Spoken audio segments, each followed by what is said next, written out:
Action. Hi, everybody. It's Paul Finkelstein at OMG Talk Show or omgtalk.com, the small business owner and professional podcast. Today, we have an interesting guest from the Richmond, Virginia area. His name is Chuck Tyler. How are you today, Chuck? I'm doing well, Paul. How are you? I'm doing great as well. Thank you for asking as well. Let's dive in and learn about you. The first question really is what you would get at typical networking places, whether you're at the Chamber of Commerce or if you're in a professional networking organization or you're talking with somebody on LinkedIn in a private message. And that's if you could just share with us what exactly do you do and how long have you been doing it? And feel free to tell it in a 5-minute story or a couple of minutes. Outstanding. I really appreciate the opportunity to be here, Paul. I got tired of getting shot at in 2003. I was in Iraq and opted to get my honorable discharge and thought I would get into working with other veterans who wanted to run for public office. I wanted to do that because I thought it would be an opportunity to get smarter people in public office. And so from 2003 until recently, I have been working with veterans and with other local, state, and federal campaigns across the country. I've had the opportunity to work on President Obama's campaign during his first run, and I've consulted with the National Democratic Training Committee and the National Democratic Party. Okay. Let's see. So the next question is if you could share with us 2 of your favorite success stories, whether that's business or personal. Maybe you just did a marathon during the pandemic, or it's all business. Either one is fine. 2 of your favorite success stories. Any stories there? Oh, wow. That's a great question. I think I would first go back to November of 2008, the morning we all awoke to understand that we had put the first Black president into office. I was in Great Falls, Montana.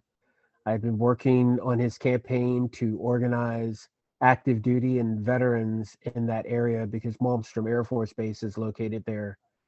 And we had been working pretty hard over that past year.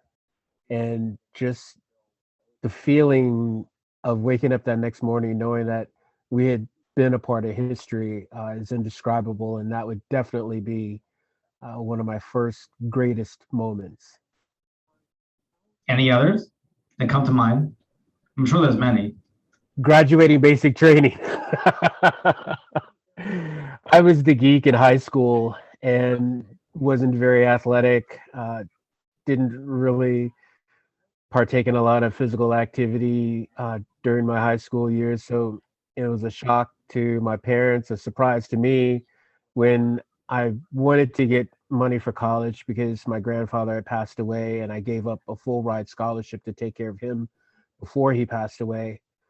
I wanted money for college. I looked to the armed forces as a way to get that money, and the Army offered me the best opportunity. So joined. My parents didn't talk to me for 2 weeks before I shipped off because they were so angry. They wanted me to go to school, but I wanted to travel my own path. And just being a part of something bigger than myself, being in the military is something that I'll always cherish.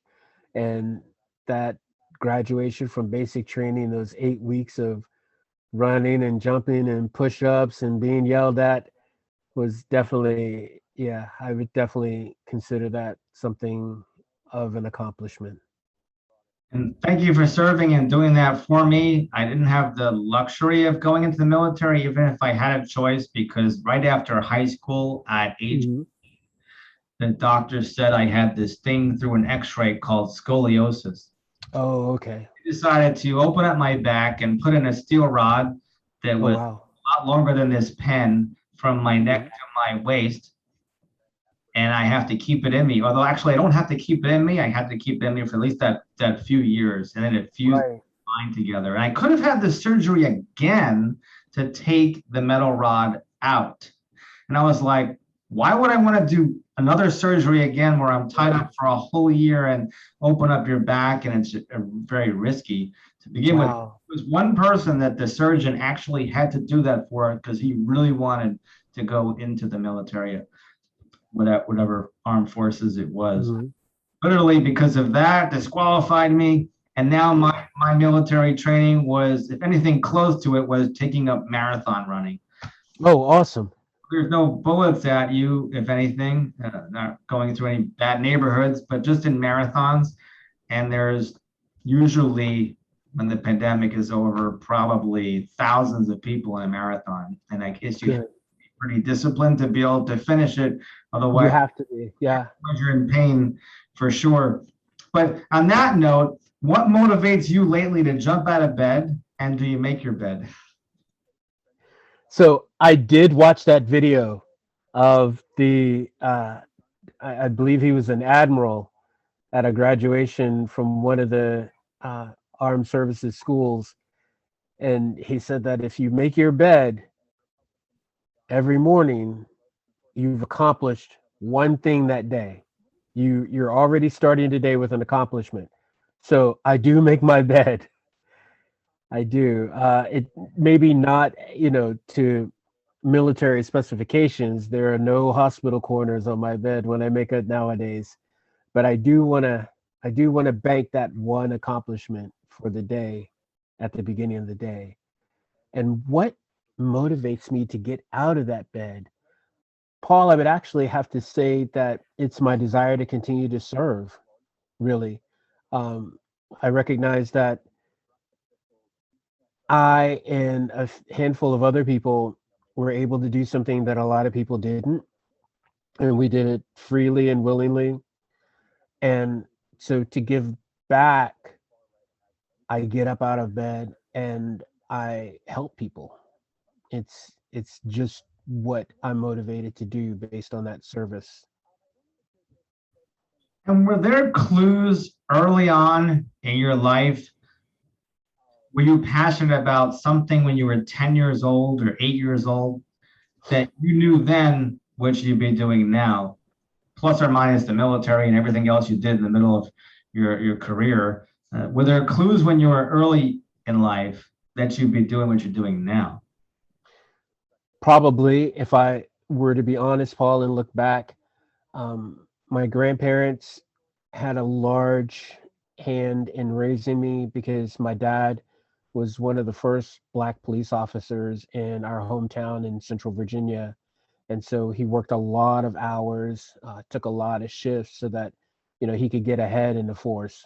And so my grandparents were domestics. They would get up in the mornings and see me off to school, and then they would go to another house and clean that house and make sure that house had food cooked, and they would, perform domestic duties there. So early on, I saw examples of service in my family. Excellent. And actually, I did serve, like, not military like, but Alpha Phi Omega is a Okay. national co-ed service fraternity, and a lot of Oh, awesome. scouts would know about it, which and Girl Scouts as well. Hmm. Any of the serving capacity where you're helping the community and doing community Yes. projects like Habitat for Humanity and blood drives and Yep. really just serving people out of the goodness of your heart where there's no money involved. Hmm. That's an incredible foundation. I think even when I was not think, but when I was in high school, probably when I was 10, they took us to, not high school was 10. I felt like it was 10 years old. Wow. Right. I think a lot of us felt 10 years old in high school. Seventh grade, eighth grade or so. And the school used to, during the holiday time, take us to a nursing home, or now it's Okay. nursing facilities. And for the people that couldn't get out, we would sing to them. Oh, awesome. Really had no interest in singing. I was the kind of guy that wanted to go on a soccer field or play baseball, but Right. still went with them and I sung with a group of people like a chorus. and it was mostly in tune. I guess during the holidays, it just seems to sound okay, That's awesome. but serving nonetheless. On that note, I do have to give your award, which I promised, which is that let me cram your whole life into 15 minutes. So here's your certificate. It's got my Thank you. name all over it for letting me cram your whole life into 15 minutes. Thank you. It's not quite fair if somebody wanted to get more than 15 minutes of your time and learn more about you. Is there any preferred method that you want people to reach out to you, whether that's look you up on LinkedIn, say a phone number, a website, anything easy to say over a Zoom call? What would you prefer people to reach out to you, or go through me if you want? Yeah, I absolutely appreciate that. You and I had the opportunity to meet on Alignable, and I really love Alignable as a platform because it's hyper local.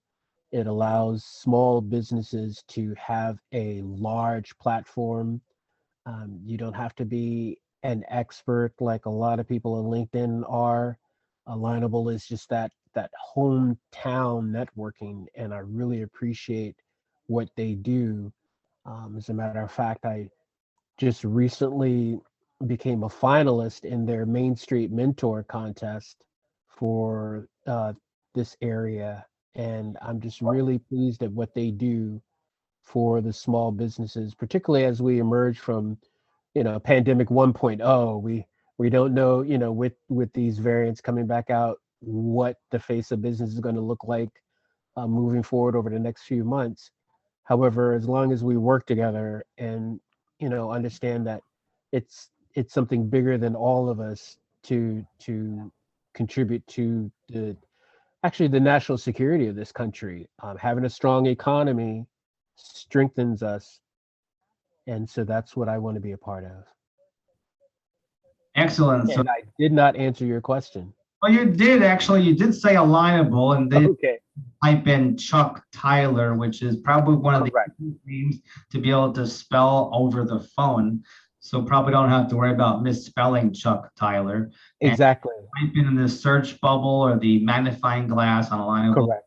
name, and hopefully there's not too many of you. Oh, there aren't, I hope. But yeah, Lightable would be the best way. Chuck Tyler, simple spelling, Tyler is my last name. So I look forward and I'm open to helping whoever approaches me for, anything that I can do. We've been talking to Chuck Tyler. He told us what exactly he does and how long he's been doing it. He told us two of his favorite success stories that he's proud of. He told us what motivates himself to jump out of bed every day and if he makes his bed. And if there were clues early in his life when he got his passion, whether he was 10 years old or 8, that he knew what he'd be doing now in life. I want to thank you for joining us here, Chuck Tyler, on OMG Talk Show. I'm Paul Finkelstein at omgtalk.com. If you know anybody that's a small business owner, professional, or entrepreneur that would love to just have a 15-minute interview on my podcast, and they could see it later on Apple Podcasts, Google Podcasts, Spotify, Stitcher, and iHeartRadio, as well as, did I say Spotify? And You did. YouTube as well. So that's enough where somebody can Google your name, and one of those places will probably come up within the next couple of days. Thanks for being here, Chuck. Thanks so much for having me, Paul.